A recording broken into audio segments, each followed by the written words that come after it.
माता की, भारत माता की।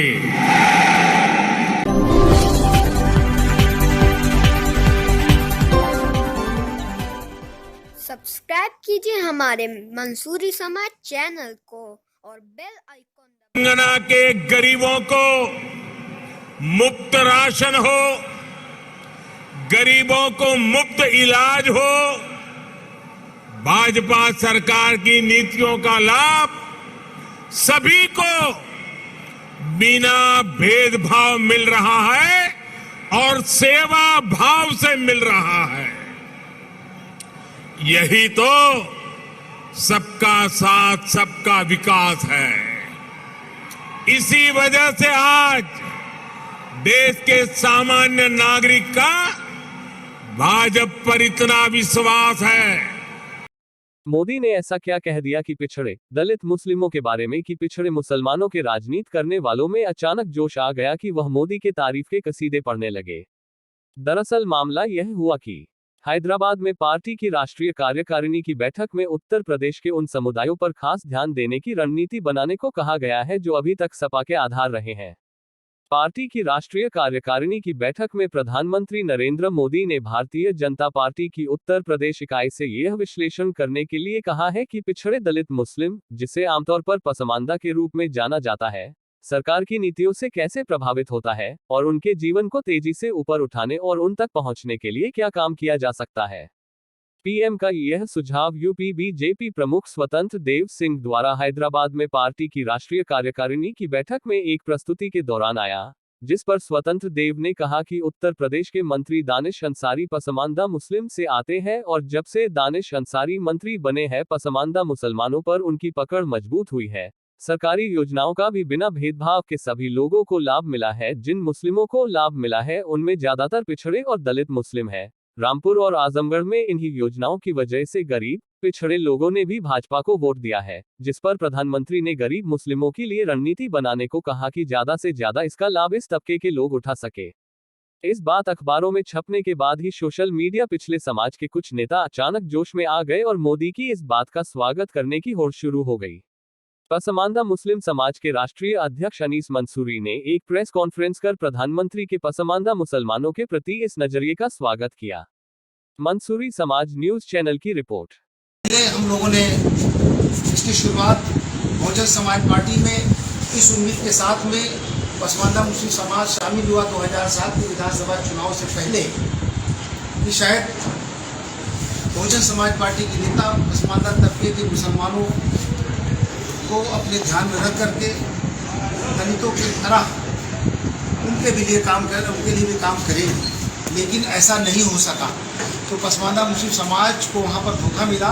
फिर हम लोग बहुजन समाज पार्टी से विमुख होकर के समाजवादी पार्टी में गए। समाजवादी पार्टी में 2012 की सरकार हम लोगों ने बनाई।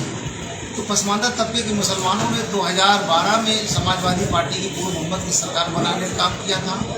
2007 में बहुजन समाज पार्टी की पूर्ण बहुमत की सरकार बनाने का काम किया था। दोनों सरकारों में पसमानदा समाज की अनदेखी के कारण आज पसमानदा समाज निराश और कुंठा का शिकार हो रहा है। इसलिए हम आज इस प्रेस वार्ता के माध्यम से बताना चाहते हैं कि हमारा समाज ना तो हमारे पास ज़मीनें हैं, ना हमारे पास पैसा है, सामाजिक तौर से पिछड़ गया, शिक्षा के क्षेत्र में पिछड़ गया और सरकारी नौकरियों में नहीं जा पाया। इस कारण हम आज उस समाज की बात करना चाहते हैं कि जो वर्तमान सरकार चल रही है, वर्तमान सरकार में माननीय प्रधानमंत्री जी ने एक बार इससे पहले भी पसमानदा समाज का जिक्र किया था। फिर उन्होंने अभी हैदराबाद के राष्ट्रीय कार्यकारिणी की बैठक में भी उन्होंने खास तौर से उत्तर प्रदेश के पसमानदा तबके के मुसलमानों का जिक्र किया और ये अपने पार्टी के राष्ट्रीय अध्यक्ष और तमाम पदाधिकारियों के निर्देशित किया कि जो समाज में और भी पसमानदा तबके के लोग, दलित, वंचित, जो कुंठित लोग हैं, इनकी तरफ भी ध्यान दिया जाए और इनको भी अपने साथ लेकर चलने काम किया जाए। और उन्होंने बताया कि पसमानदा तबके के मुसलमानों को जरूरत है। मैं आदरणीय प्रधानमंत्री जी का जो पसमानदा तबके के मुसलमानों के लिए उन्होंने एक अपनी सोच जाहिर की और उनकी फिक्र किया, इसलिए हम पसमानदा तबके के मुसलमान आदरणीय प्रधानमंत्री जी नरेंद्र मोदी जी का हम शुक्रगुजार हैं, उनकी शुक्रिया अदा करते हैं और उनके इस फैसले का हम स्वागत भी करते हैं। आज के पीसी का क्या उद्देश्य क्या मुख्य उद्देश्य है? समाज तमाम सरकारों को बना चुका है, लेकिन आज भी उसको कोई नहीं देखा। तो पसमानदा समाज को जब पिछली 2 सरकारों ने अनदेखी किया, तो अब जब देश के प्रधानमंत्री जी ने पसमानदा समाज की सुध ली, तो मुझे भी उनसे कुछ उम्मीदें जगी कि उन्हें शायद हमारी सुध आई, तो हमें उनसे उम्मीदें जगी। इसलिए मैं उनका शुक्रगुजार हूँ कि उन्होंने जिस तरह से निर्देश दिया कि पसमानदा तबके के मुसलमानों को तो जाने की जरूरत है, तो मुझे एक आशा है कि शायद हमारे बीच में माननीय प्रधानमंत्री जी के कार्यकर्ता आए और हमसे बात करें और हमारे समाज की जो तमाम परेशानियाँ हैं, जो समस्याएं हैं, तो समाज के उत्थान के लिए शायद कोई रास्ता खोले। इस उम्मीद के साथ मैं आज अनिल भाई ये बताइएगा, अगर आपने सुधार 341 का जिक्र किया है, ये तो कांग्रेस के मतलब मैंडेट से इशू हुआ था, ये एक मिनट सवाल सुनिए, ये तो पार्लियामेंट में एक नोटिफिकेशन से खत्म हो चुका है 347, इसके लिए कोई अधिवेशन बुलाने की जरूरत हो ना कोई? हमारे जिन लोगों ने पसमानदा की चालू की थी वो अलग से सेपरेट कोटा मांग रहे हैं जी, अलग से सेपरेट कोटा मांग रहे हैं। मैं कर्पूरी ठाकुर के फार्मूले के तहत जिस तरीके से बिहार में कर्पूरी ठाकुर फार्मूला लागू है, तो मैं उसके तहत चाहता हूं कि कर्पूरी ठाकुर फार्मूला भी उत्तर प्रदेश में और देश में लागू हो और उत्तर प्रदेश उसका फायदा मिले जैसे बिहार में। तो जो लोग पार्लियामेंट में पहुंचे थे, हाँ, सेपरेट ये कि जो हमारा जैसे जिस तरीके से बिहार में ईबीसी का किया है और एमबीसी का किया है, मोस्ट बैकवर्ड किया उसके उत्तर प्रदेश में।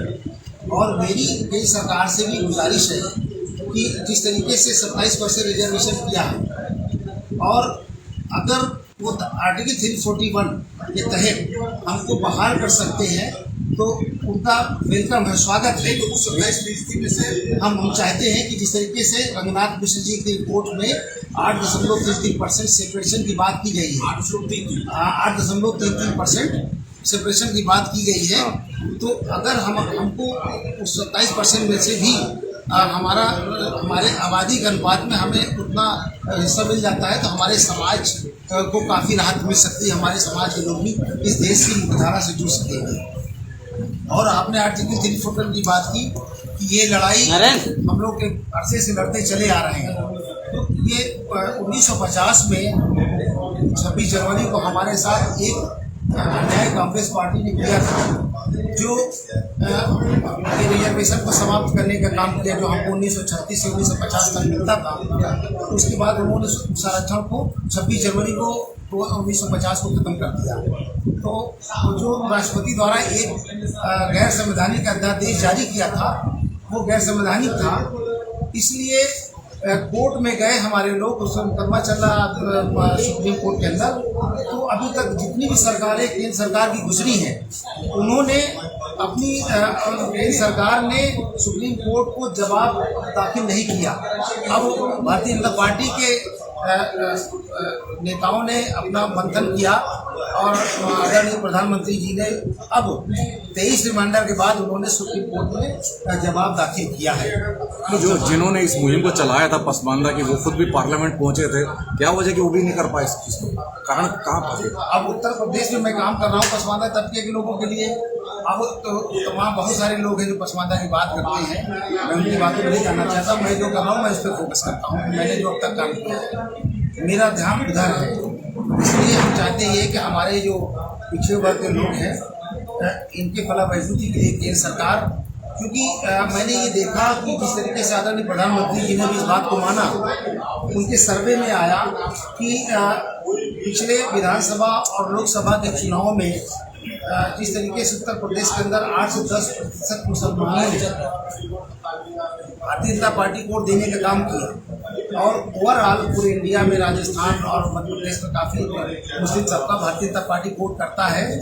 और उनसे बात करने की पता चला कि जो केंद्र सरकार की निष्पक्ष योजनाएं थी, बिना भेदभाव की योजनाएं थी, चाहे वो प्रधानमंत्री आवास योजना रही हो, चाहे आयुष्मान की योजना रही हो, चाहे वो कोटा में गल्ला वितरण और सामग्री वितरण का मामला रहा हो, चाहे शौचालय का मामला रहा हो, चाहे उज्ज्वला गैस का मामला रहा हो। तो अब हमारे तमाम मुस्लिम भाइयों ने महसूस करना शुरू कर दिया है कि जिस तरीके से भारतीय जनता पार्टी ने बिना भेदभाव के उनकी योजनाओं का हमें लाभ मिला है, इस तरीके से वहाँ पर लोग जा करके उनको वोट देने का भी काम किया। मैं समाजवादी पार्टी का हिस्सा हूँ और समाजवादी पार्टी से ही हूँ, लेकिन जब हम 2022 के विधानसभा के चुनाव गए, अपने समाज के लोगों से जब पूछा तो उनका जवाब ये था कि हमको अभी तक किसी ने पूछा नहीं और आज हमें इस सरकार में जो योजनाओं का लाभ मिल रहा है इसलिए हम उनके साथ हैं। तो आप बीजेपी ज्वाइन कब करें? नहीं, हम आपसे बार बार कह रहे हैं कि हमारा मकसद हम समाज का एक तहरीक चलाते हैं और हम समाजवादी पार्टी के एक हिस्सा हैं। हम ये चाहते हैं कि जिस तरीके से एक पहल की है आदरणीय प्रधानमंत्री जी ने, उसका स्वागत करते हुए पूरी जगह है। प्रधानमंत्री हमारे नहीं, प्रधानमंत्री देश के हैं। प्रधानमंत्री किसी के नहीं है कि ना हिंदू है ना मुसलमान, सिख किसी के नहीं है। प्रधानमंत्री देश के प्रधानमंत्री हैं, तो उनसे हम लोग अपनी बात कह सकते हैं, स्वतंत्र रूप से कह सकते हैं लोकतंत्र में। और उनसे हम लोग एक प्रस्ताव लेकर के जिस तरीके से उन्होंने पहल की है, हम लोग भी अपना प्रस्ताव देने का काम करेंगे। प्रस्ताव भेजेंगे जब मिलेगा मिल गए बस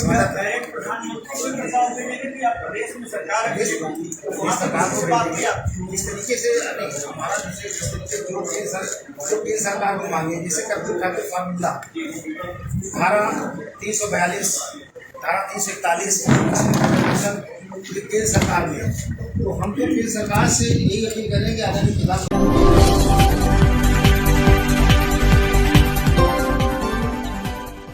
सब्सक्राइब कीजिए हमारे मंसूरी समाज चैनल को और बेल आइकन